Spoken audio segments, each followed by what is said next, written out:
this time I'd like to call on what I believe to be the toughest player ever to play the center position at Belen. He will introduce, he's also a Belen Hall of Fame athlete, Mr. Juan Medina, who will introduce and talk about our beloved coach, many of you guys here, Coach Eugene Ferreiro. He was a math teacher at Belen also, and an outstanding coach and a great person. And we lost him not too long ago, so Johnny will talk about that first.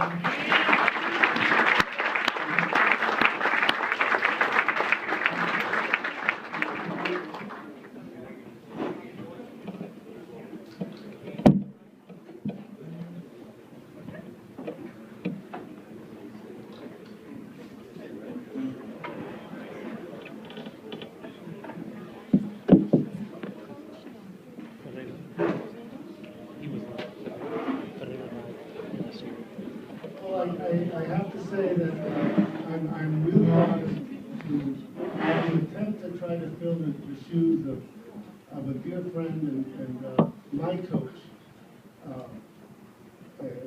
Belen Ferreiro. When Bart and Mariano asked me to talk, I wasn't certain if I could contain the joy and perhaps the tears today.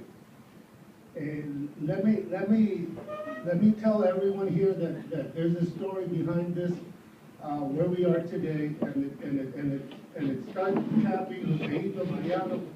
You guys, by the time I got to Belen, you had created a culture of basketball that as a little boy, sitting at YMCA gym and watching Wolfie and the Tree play ball.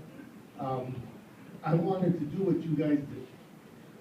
Sitting at the hall of the award banquets and seeing the Twins win their trophies and being special as they were, I wanted to be there. There was already a culture of basketball, perhaps by God incidents or by the nature of where we existed between La Muralla China and the 7th Street, and the buckle that brought these two buildings together, which was Belen, where we were transplanted to. At the center of the social life of those boys was a basketball court. A basketball court, that's what we had. We had probably 2 balls, a bunch of sticks and rocks, a dust bowl.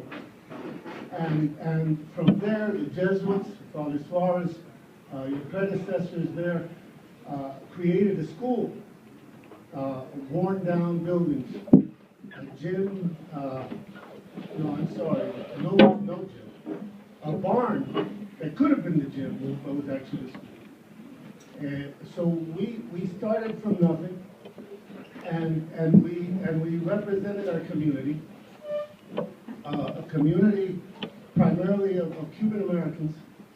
That at the time it was very difficult for us as ballers to go into other people's gyms and speak Spanish, because Spanish was uncool.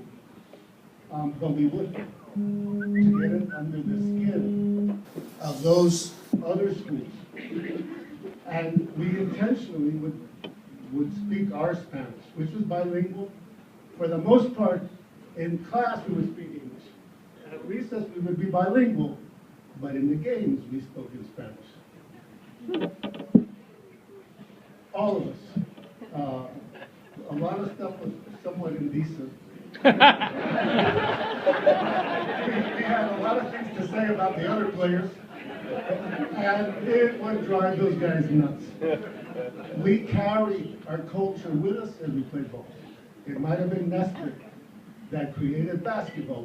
We had Ferreiro. Now Ferreiro was our leader.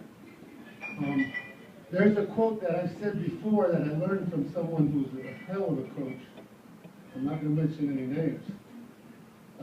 But he talked to me about a poem that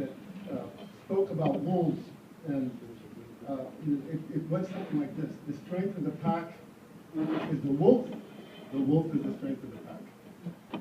We're the pack. We're creating the foundation for our kids. This school is a representation of it, and I'm just in awe that I'm here amongst some legends like Mariano. I didn't get to meet Cappy, and to stand here in place of my pack dog or my lead wolf is sort of tough. So if I start crying, you guys can, hold me up, because the guy was something terrific.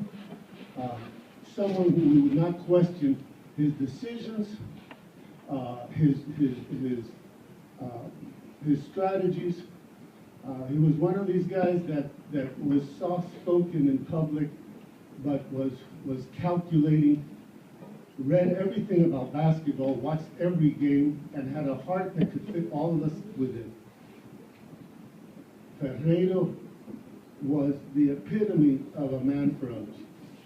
He had a heart for the game, that when he was in the game, and you knew that his fro was starting to get a little disheveled, you knew he was right there with the pack. And truthfully, we would do whatever it took to win. So he had mottos. One of them was that you conserve your fouls, and you let, when you needed to let the other team know that you were there, you would release one of those fouls on them. I remember that. And I learned that lesson very well. And therefore, some of those people that are not Belen Jesuits in this room know what I'm talking about, because that was the instruction that we would have. You know what I'm talking about. The game we played was one of how we practice.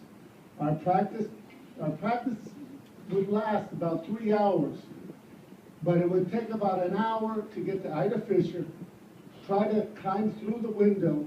Ida Fisher was a sweat box in Miami Beach, and we would have to leave at 5 o'clock in the evening, all right?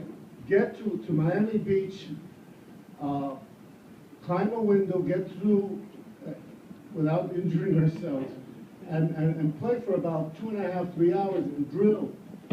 And we would drill for about an hour, and then if we did a good job, he would let us, he would just scrimmage and scrimmage and scrimmage. And we wouldn't call fouls on each other, because that was unheard of. And then we would return to the school probably around 9:30 or 10 o'clock and make an effort to study. Unlike some of Mariano's teams where they did very well in school, we didn't quite do so well. But I will tell you, the 4 years that I was involved as either a player or an assistant coach, we had some of the winningest records that Belen has ever had. In the 8 years that that Ferreiro coached, he had an accumulative win streak of 235 wins in 296 games. Wow. For you guys that are accountants, it's 79.46%. I'll round up to 80% wins, okay? An extremely incredible percentage. And the 7th and 8th grade, he started, he was a very humble guy, so he started in 7th and 8th grade and had one of the winningest records in 7th and 8th, 19-2.